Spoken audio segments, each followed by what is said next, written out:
Hello बच्चों। NCERT class 12 Hindi पुस्तक का नाम है अंतर्राष्ट्रीय 12। इसका चैप्टर 1 देव सेना का गीत। इसका प्रश्न उत्तर करेंगे। कृपया कॉपी और कलम अपने पास रखें ताकि इसका प्रश्न उत्तर कर सकें। तो आइए चलते हैं प्रश्न उत्तर की ओर। चैप्टर 1 का देव सेना का गीत। क्वेश्चन 1 है, मैंने ब्रह्मवश जीवन संचित मधुकरियों की भीख लुटाई। पंक्ति का भाव स्पष्ट कीजिए।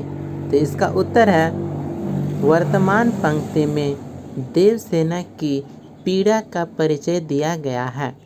उसे स्कंदगुप्त से प्यार हो जाता है, लेकिन स्कंदगुप्त के लिए उसके दिल में कोई जगह नहीं है। देवसेना को जब इस सच्चाई का पता चलता है तो उन्हें बहुत दुख होता है। वह स्कंदगुप्त को छोड़कर चली जाती है। वो बीते हुए लम्हों को याद करते हुए कहती है कि प्यार के भ्रम में मैंने अपने जीवन की सारी ख्वाहिशें भिक्षा के रूप में बिता दी है। अब मेरी और कोई इच्छा नहीं है। अर्थात इच्छाओं की उपस्थिति के कारण मनुष्य के जीवन में उत्साह और प्रेम का संचार होता है, लेकिन आज उसके पास ये नहीं बचे हैं। इस प्रकार ये उत्तर है। क्वेश्चन 2 है, दूसरा क्वेश्चन है, कवि ने आशा को बावली क्यों कहा है? तो इसका उत्तर होगा, आशा बहुत बलवती है, लेकिन साथ ही यह बहुत बावली भी है। यदि आशा डूबे हुए को सहारा देती है तो वह उसे बावला भी कर देती है। प्यार में बहुत उम्मीद होता है। वह जिससे प्यार करता है उसके लिए 1000 सपने बुनता है। तब उसका प्रेमी उससे प्यार करेगा या नहीं, वह आशा के सहारे सपनों में तैरता है। यही कारण है कि आशा बावली होती है। इस प्रकार से क्वेश्चन नंबर 2 का आंसर हुआ। अब आते हैं क्वेश्चन नंबर 3। प्रश्न है, मैंने निज दुर्बल ... होड़ लगाई। इन पंक्तियों में दुर्बल पद बल और हारी होड़ में निहित व्यंजना स्पष्ट कीजिए। इसका सही जवाब है, दुर्बल पद बल देवसेना की शक्ति की सीमा का ज्ञान देता है। अर्थात देवसेना अपने बल की सीमा को भली भांति जानती है। वह जानती है कि वह बहुत कमज़ोर है, फिर भी वह अपनी किस्मत से लड़ रही है। होड़ लगाई पंक्ति में निहित व्यंजना देवसेना के समर्पण को दर्शाती है। देवसेना अच्छी तरह जानती है कि प्यार में उसे हार मिलेगी, लेकिन इसके बाद भी वह पूरे समर्पण के साथ प्रलय यानी हार का सामना करती है।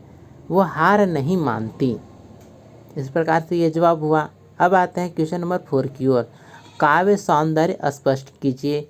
इसमें क और ख 2 क्वेश्चन है। क, श्रमित स्वप्न की मधुमाया ... तान उठाई। एक काव्यांश है। और दूसरा काव्यांश है, लौटा लो ... लाज गंवाई।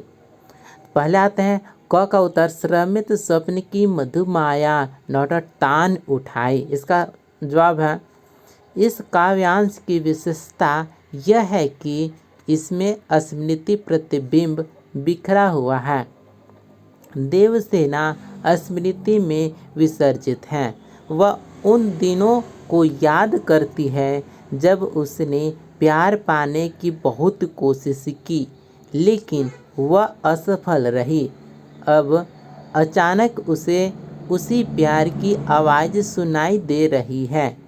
यह उसे चकित करता है। विहाग राग का उल्लेख मिलता है। यह आधी रात को गाया जाता है।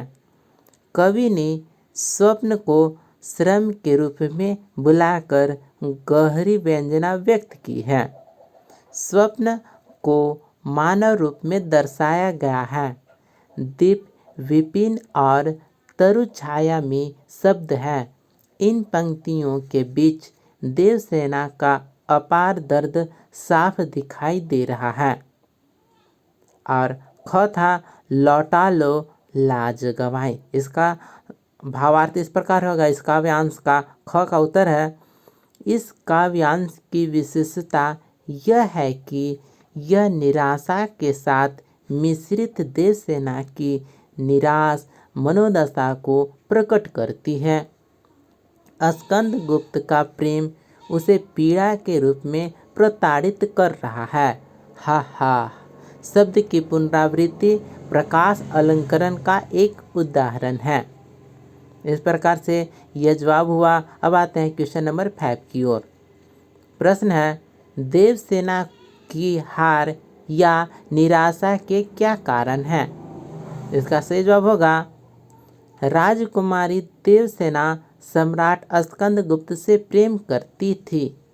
उसने अपना प्यार पाने के लिए बहुत कोशिश की, लेकिन उसे पाने की उसकी सारी कोशिशें नाकाम साबित हुई। यह उसके लिए बड़ी निराशा का कारण था। वह इस दुनिया में बंधु बांधवों रहित हो गई थी। पिता पहले ही मौत की गोद में मर चुका था और भाई भी युद्ध में शहादत प्राप्त कर चुका था। वह भीख मांगकर अपना जीवन यापन कर रही थी।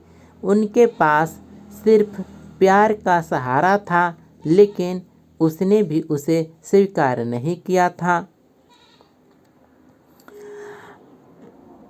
देवसेना का गीत का प्रश्नोत्तर यही समाप्त होता है। अब इससे आगे है कारनिया का गीत। कारनिया का गीत का प्रश्नोत्तर यहाँ से देखिएगा।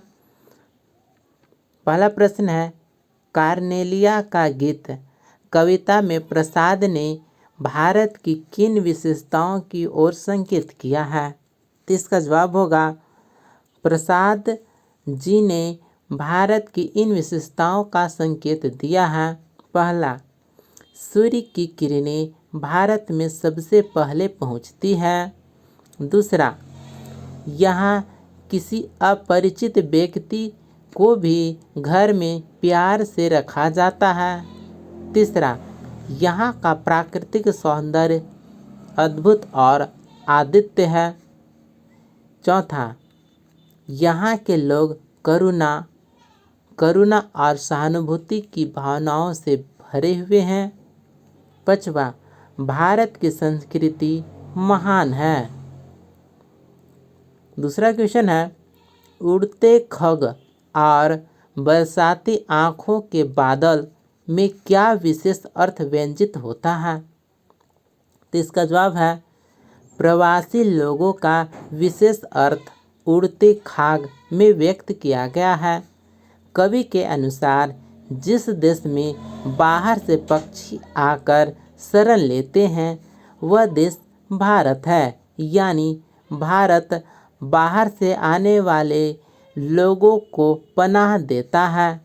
भारत न केवल लोगों को आश्रय देता है, बल्कि यहाँ आकर उन्हें सुख शांति भी मिलती है।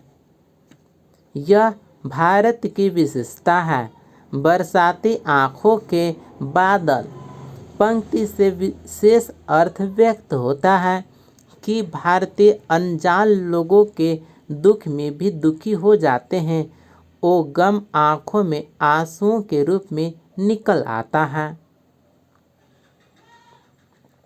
अब आता है क्वेश्चन नंबर 3 की ओर। प्रश्न है, काव्य सौंदर्य स्पष्ट कीजिए। काव्य है, हिम कुंभ ले उषा सवेरी, भरती ठुलकाती सुख मेरे, मंदिर उगते रहते सब, जग कर रजनी भर तारा। तो इसका काव्य का इसका उत्तर इस प्रकार है। प्रस्तुत कविता में उषा को एक ऐसी महिला के रूप में चित्रित किया गया है जो उसे पानी से भर देती है।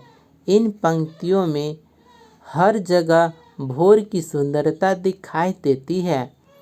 कवि के अनुसार भोर के रूप में एक स्त्री सूर्य के समान अपने सुनहरे घड़े से मंगल को आकाश के कुएं से पानी से भर देती है और लोगों के जीवन में खुशियों के रूप में लुढ़क जाती है। तारे गिरने लगते हैं। भाव यह है कि चारों ओर सुबह हो गई है और सूर्य की सुनहरी किरणें लोगों को उठा रही है। तारे भी छिपे हुए हैं। और इसके आगे कहता है मानवीकरण सूर्य और सितारों के मानवीकरण के कारण है। कविता में गीतवाद का गुण है। बेशक इसे गाया जा सकता है।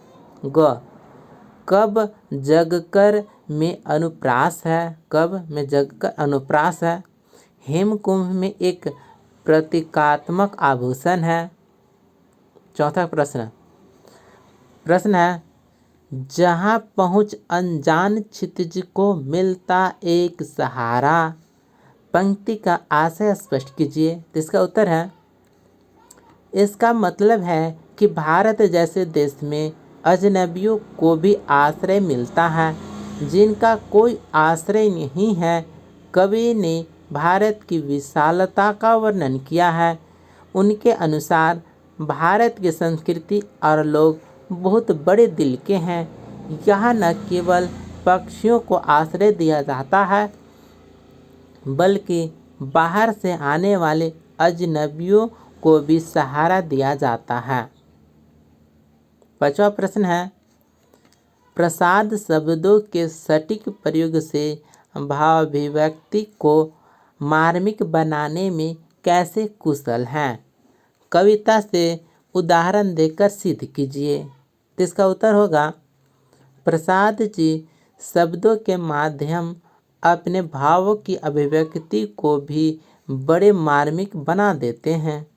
यह शब्दों के साथ इस तरह खेलते हैं मानो कोई कठपुतली को धागों में पिरोकर नचा रही हो।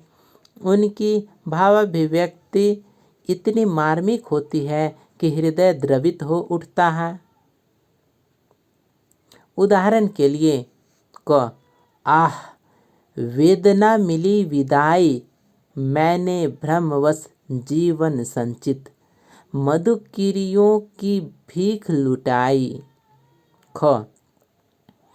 लगी सतृष्णा दृढ़ थी सबकी रही बचाए फिरती कब की मेरी आशा आह बावली तूने खो दी सकल कमाई। इसी तरह तीसरी पंक्ति में देखिए लौटा लो यह अपनी थाती मेरी करुणा हा खाती विश्वान संभलेगी यह मुझसे इससे मन की लाज गवाई। कवि ने इन पंक्तियों में देव सेना के हृदय के भाव को बड़ी मार्मिकता से उभारा है। इससे देव सेना के अंदर व्याप्त वेदना और दुख का पता चलता है। छठा क्वेश्चन है कविता में व्यक्त प्रकृति चित्रों को अपने शब्दों में लिखिए। इसका आंसर है प्रसाद जी के अनुसार भारत देश बहुत ही सुंदर और प्यारा है। यहाँ की प्राकृतिक सुंदरता अद्भुत है। यहाँ सूर्योदय का नज़ारा बेहद खूबसूरत होता है। सूर्य के प्रकाश में सरोवर में खिले कमल और वृक्षों का सौंदर्य मन को मोह लेता है मानो यह प्रकाश कमल के पत्तों और पेड़ों के शीर्ष पर खेल रही हो। प्रातःकाल सूर्य के उगने से चारों ओर फैली लाली अत्यंत शुभ होती है। मलय पर्वत की ठंडी हवा का सहारा लेकर अपने नन्हे पंखों से उड़ते पक्षी आकाश में एक सुंदर इंद्रधनुष का जादू बिखेर देते हैं। सूर्य आकाश में स्वर्ण कुंभ के समान सुशोभित है। इसकी किरणें लोगों में आलस से दूर कर खुशियाँ फैलाती है। Thanks you. और अंतरा क्लास 12 हिंदी का मैंने प्रथम अध्याय देवसेना का गीत और कारनिया का गीत जिसे जयशंकर प्रसाद ने लिखा है, इसका प्रश्न उत्तर मैंने करा दिया है। और इसी प्रकार मैं सभी चैप्टर का प्रश्न उत्तर कराऊंगा। और यदि आपके पास यह हिंदी बुक नहीं है तो मैं अपने डिस्क्रिप्शन में इसके बुक का लिंक दे दूंगा, वहां से आप इसका PDF डाउनलोड कर सकते हैं। मिलते हैं अगले वीडियो में, तब तक बने रहें हमारे साथ। जय हिंद।